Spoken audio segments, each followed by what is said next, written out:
This course comprises a book entitled Persian Language Teaching. In Persian, آموزش زبان فارسی.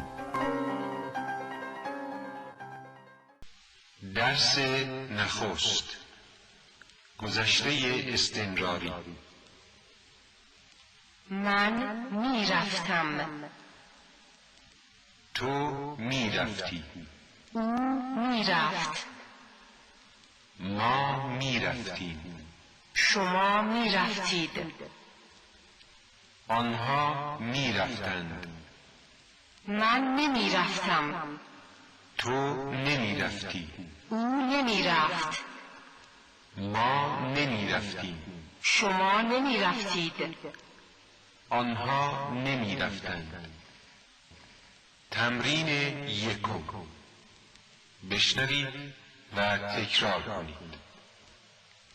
خواندن، نوشتن، شنیدن. هر جا میرفت برادرزاده اش را با خود میبرد.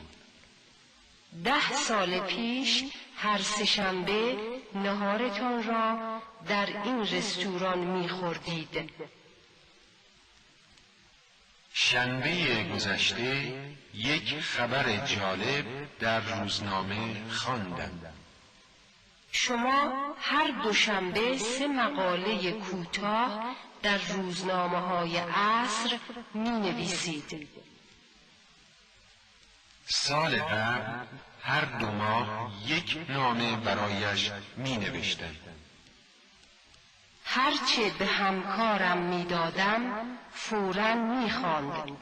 تمام کارمندهای این اداره جوان بودند. آنها صدای مرا نمیشنیدند.